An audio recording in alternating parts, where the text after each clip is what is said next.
Alors bonjour et bienvenue à cette nouvelle capsule éducation consacrée aux cours de seconde en PFEG, donc principes fondamentaux de l'économie et de la gestion. Et aujourd'hui nous allons aborder un nouveau chapitre. Allez, on commence tout de suite.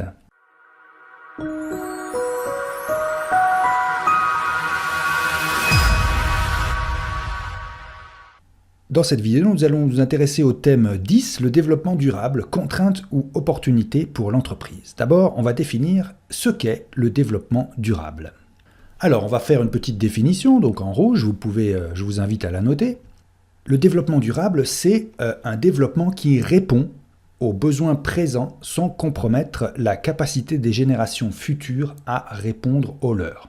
Donc c'est quelque chose qui est très important, si vous voulez, qu'on retrouve même dans les nations, ce qu'on appelle les nations premières amérindiennes, cette notion de savoir demander l'autorisation aux générations futures de faire telle ou telle chose, par exemple de cultiver un champ ou bien de chasser du bison. Eh bien, c'était quelque chose qui se faisait auparavant mais qu'on a eu tendance à oublier.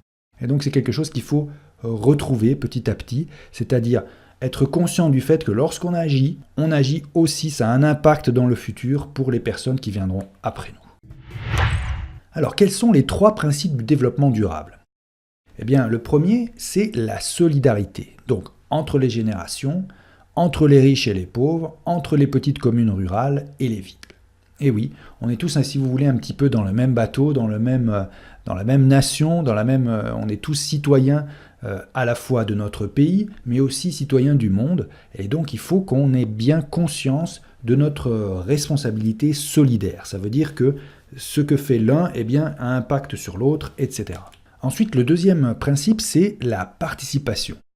Donc, il faut que tous les acteurs s'impliquent et fassent des partenariats, si vous voulez, pour des actions responsables. Lorsqu'on décide, par exemple, de créer une usine ou une entreprise, ou alors d'embaucher des gens, ou au contraire de licencier des gens, eh bien, il faut être conscient de l'impact que ça peut avoir, non seulement sur la société qui nous entoure, mais aussi sur l'environnement. Ensuite, voyons quel est le dernier principe, c'est le principe de précaution. Alors il s'agit, si vous voulez, avant tout de mettre en œuvre des comportements prudents, rechercher des solutions alternatives pour ne pas mettre en œuvre des actions dont les conséquences seraient irréversibles. Alors si vous voulez, c'est quelque chose qui fait polémique en ce moment dans bien des domaines de l'économie. Par exemple, je pourrais prendre le nucléaire. Pourquoi est-ce que la France, par exemple, a fait des choix juste après la guerre d'implémenter sur son territoire des centrales nucléaires?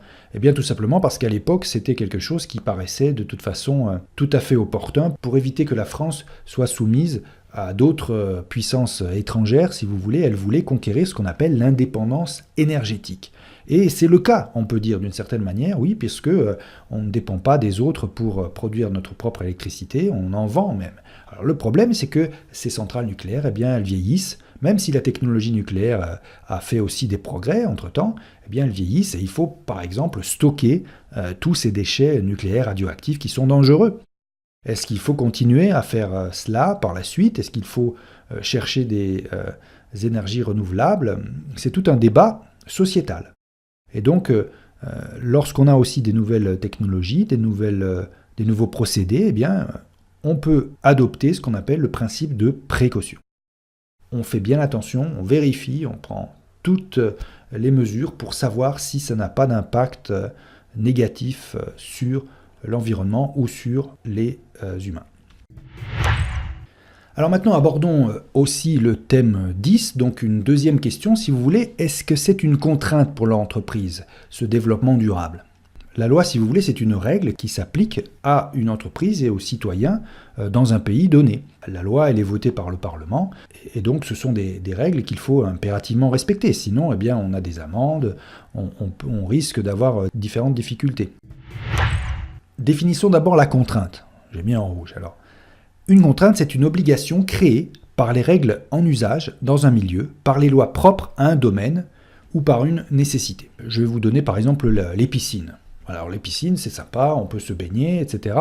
Mais lorsqu'on a une piscine, lorsqu'on construit une piscine chez soi, eh bien, il y a, par exemple, en France, il y a des lois récentes qui obligent à entourer une piscine d'une barrière qui ne puisse pas être ouverte par un enfant petit, puisqu'il y a eu beaucoup, si vous voulez, de noyades, malheureusement, de jeunes enfants qui se sont échappés et puis sont tombés dans l'eau, ils étaient attirés par l'eau et ils se sont noyés. Alors il y a différentes lois qui imposent donc aux entreprises qui construisent des piscines eh bien, d'en proposer à leurs clients, etc. Mais il y a aussi toutes les normes concernant les jouets, par exemple, ou les normes alimentaires. Eh bien, tout ça, ce sont des lois que les entreprises doivent respecter. On ne peut pas faire n'importe quoi, si vous voulez, pour pouvoir respecter la valeur que l'on donne à son produit ou à son service, mais aussi la santé de nos concitoyens qui achètent à leur tour ses biens et ses services.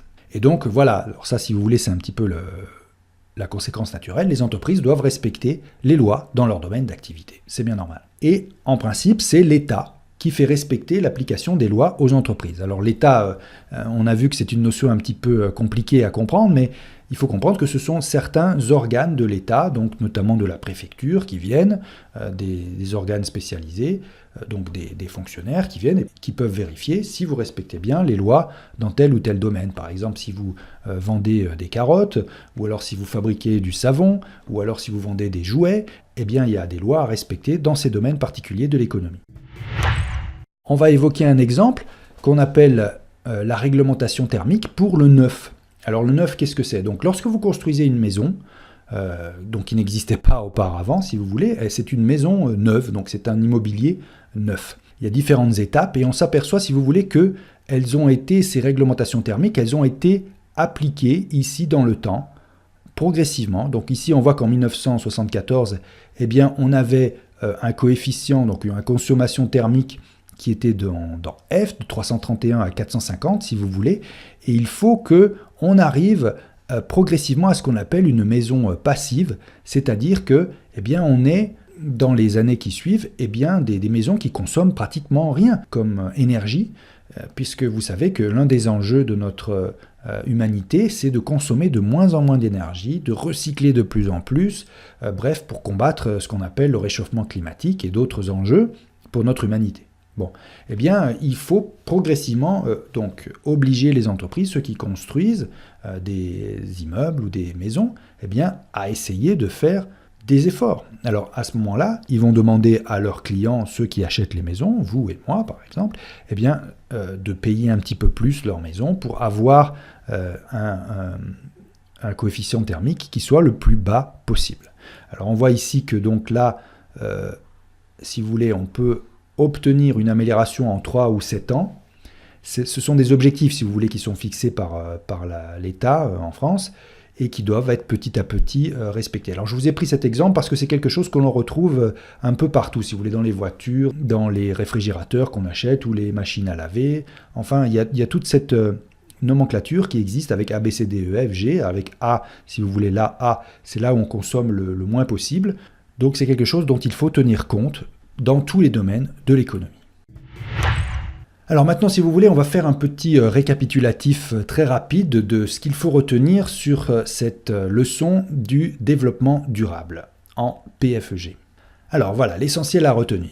Alors d'abord, il faut qu'on retienne bien les 3 dimensions du développement durable. Alors la première, c'est la dimension économique. D'accord? Donc tout ce qui touche, si vous voulez, à la production et à la vente, la transmission de richesses, si vous voulez, dans un pays. Ensuite, c'est la dimension sociale. Alors là, on est tous acteurs dans l'économie, on est consommateurs, producteurs, on est citoyens, etc. Eh bien, dans le développement durable, il y a une notion sociale, c'est-à-dire qu'il faut faire des choix, non seulement économiques, mais aussi en fonction des gens qui sont impactés. Alors, des gens qui existent, mais ceux qui vont venir, les générations futures. Et évidemment, une dimension environnementale, c'est-à-dire tout ce qui touche la nature, les nappes phréatiques, le climat, etc.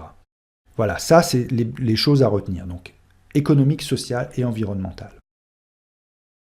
Alors pour les entreprises, puisque c'est ça qui nous occupe, si vous voulez, les entreprises, dans ce qu'on apprend, ce sont elles qui créent, si vous voulez, essentiellement la richesse, donc la valeur ajoutée.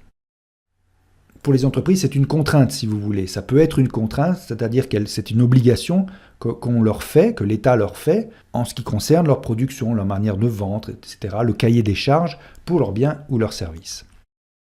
Alors ça peut être des contraintes juridiques. Alors juridique, c'est tout ce qui touche à la loi, on est d'accord. Juridique, ça veut dire loi.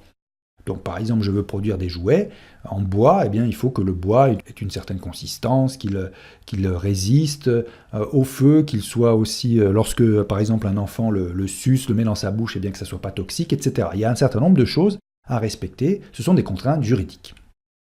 Et puis il y a des contraintes organisationnelles. Oui, évidemment, on est obligé, si vous voulez, d'avoir un service qualité, d'avoir un service juridique aussi, qui fait ce qu'on appelle de la veille juridique. Il faut bien voir si les lois changent ou pas. Bref, l'entreprise est obligée, quelquefois, de se réorganiser en fonction d'un changement de loi. D'accord ? Par exemple, maintenant, en France, eh bien, dans quelques années, on ne devra plus produire de voitures au diesel, ni même à essence. Il faudra qu'on se mette complètement à faire soit de l'hybride, soit de l'électrique pur. Eh bien, on est obligé de se réorganiser. C'est-à-dire, soit eh bien, il faut former des gens, soit il faut s'en séparer. Bref, c'est quelque chose qui a un impact organisationnel et évidemment financier. En général, lorsqu'on doit réorganiser, lorsqu'on doit respecter des lois, eh bien, ça coûte de l'argent pour l'entreprise, d'accord ? C'est pour ça qu'elles sont toujours un petit peu réticentes. C'est la même manière pour les citoyens. Lorsque les taxes augmentent, lorsque les impôts augmentent, eh bien, ça a un impact financier, même si vous voulez, c'est tout à fait justifié. Pour les entreprises, le développement durable, ça peut être tout à fait une opportunité. Alors une opportunité, c'est que c'est une chance. C'est un moyen de pouvoir évoluer, de changer ce qui se faisait auparavant, et puis peut-être même de créer de nouveaux marchés, bien sûr. Voilà, on peut trouver des nouveaux créneaux d'activité. Bien, par exemple, on peut essayer de développer, on peut faire de la nourriture bio, on peut essayer de chercher des nouveaux clients, de développer de nouveaux produits.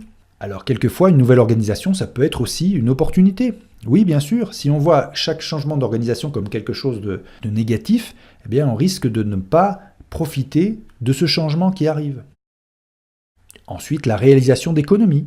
Oui, on peut faire un certain nombre d'économies en pensant au développement durable. C'est-à-dire que si on arrive à revoir nos processus de production pour qu'on ait de moins en moins d'impact, on dépense moins, on recycle plus, etc., eh bien, on peut même réaliser que ça fait des économies par rapport au système précédent. Et ensuite, on peut avoir une image renforcée.